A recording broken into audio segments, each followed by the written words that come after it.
भगवान नाम जप की महिमा, भगवान नाम की लीला। आज फिर हम आपके लिए लेके आए हैं एक इंटरेस्टिंग स्टोरी। अगर आप चैनल पर नए हैं तो प्लीज़ चैनल को सब्सक्राइब कर लीजिए। एक बार एक साधु यात्रा करते हुए कहीं जा रहे थे। रास्ते में उन्होंने देखा कि एक किसान हल चला रहा है। साधु तो साधु होते हैं। आ गई रहमत। किसान के पास गए और बोले, भाई इतनी दोपहर हो गई है, आओ थोड़ी देर हरि नाम कीर्तन कर लेते हैं, साथ में तुम आराम भी कर लेना, मेरा भी वक्त कट जाएगा। किसान बोला, बाबा आपका रास्ता अलग है, मेरा अलग है। आप तो रोटी मांग कर भी खा लोगे, परंतु मैं तो बाल बच्चे वाला हूँ।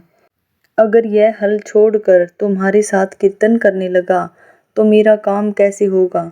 तब उन साधु ने कहा, अगर ऐसा है तो लाओ मैं हल चलाता हूँ, तुम थोड़ी देर हरि ओम का जाप कर लो, उससे तुम्हारा मन भी शांत हो जाएगा। तब किसान बोला, बाबा आप अपने रास्ते जाओ, क्यों हमें परेशान कर रहे हो। अरे बेटा, परेशानी तो तब होती है जब हम हरि नाम से विमुख होते हैं। ऐसा कहकर बाबा ने बैल की रस्सी एक हाथ में ले ली, दूसरे हाथ से हल का डंडा पकड़ा और बोले, तो यहाँ बैठकर हरि ओम का जप कर ले, तब तक मैं तेरा हल चलाता हूँ। बाबा के बार बार आग्रह करने पर किसान बाबा को मना न कर सका। उस पर बाबा की बातों का जादू छा गया। तब वह साधु से बोला, अच्छा बाबा, तो आप बताइए क्या बोलना है। तब साधु बोले, कुछ नहीं, बस हरि ओम या हरे राम जैसा भी आए वैसा कहो। यह 2 अक्षर का नाम अगर तुम बोल लोगे तो अवश्य ही तुम्हारा मंगल हो जाएगा, क्योंकि जो पाप हर ले वो हरि है। हर समय जो साथ रहे वह हरि है। साथ रहकर जो तुम्हारा कष्ट हरे वह हरि है। हर दिल में जो बसा है वह हरि है। बेटे, हरि की महिमा अपरंपार है, इसलिए अन्य कुछ सुन या न सुन, बोल या न बोल, लेकिन हरि हरि अवश्य बोल। ऐसा कहकर बाबा ने उसके सामने थोड़ी देर हरि का नाम लिया। बाद में वह खुद हरि नाम का उच्चारण करने लगा, क्योंकि उस किसान का मन साफ था। उसके मन में कोई बेईमानी छल कपट भी नहीं था। उसने पहले तो धीरे धीरे बोला, कुछ क्षण बाद जोर जोर से हरि ओम का संकीर्तन करने लगा। उस संकीर्तन का ऐसा प्रभाव हुआ, उसकी आंखों से अश्रुधारा बहने लगी। नृत्य के साथ साथ वह हरि नाम जपने लगा।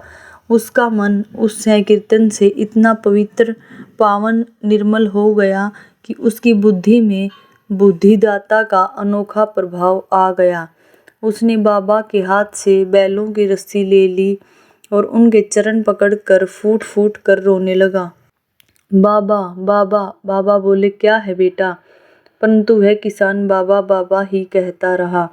उसके मुंह से कुछ और शब्द ही नहीं निकल पा रहा था। ऐसा लगता जैसे वह बावला हो गया था। आसपास के लोग उसको रोता देखकर दौड़कर आए और बोले, क्या बात है, क्या यह पागल हो गया। किसान बोला, हाँ मैं पागल हो गया हूँ। मैंने इस बात को जान लिया है कि कैसे हरि को बुलाकर अपने हृदय में प्रकट किया जा सकता है। मैंने तो बाबा का पहले अपमान कर दिया था, लेकिन बाबा ने अपमान करने वाले को भी सम्मान दिया। यह बाबा की महानता है। उसका चेहरा देखकर दूसरे किसानों के चेहरे भी खिल उठे। उनको सारी बात समझ में आ गई।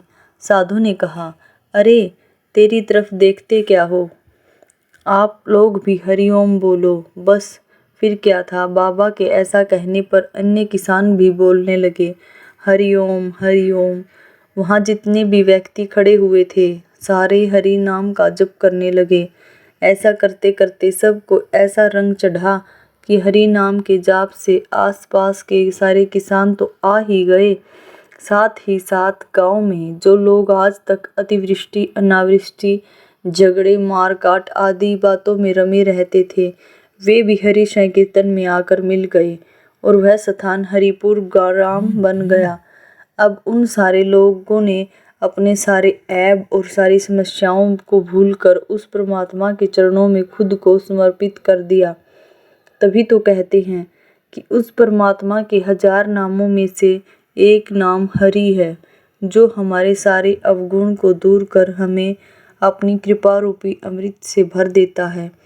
मरने के बाद भी वह हमारा साथ कभी भी नहीं छोड़ता। भगवान के नाम में अद्भुत शक्ति है। सतयुग में 12 साल सत्यव्रत की तपस्या करें, तब जाकर कुछ मिल पाए। त्रेता में तप करें, द्वापर में यज्ञ व ईश्वर की उपासना करें, लेकिन कलयुग में तो सिर्फ हरिओम का जाप करने से मनुष्य को मुक्ति मिल जाती है। Please channel subscribe. Radhe Radhe.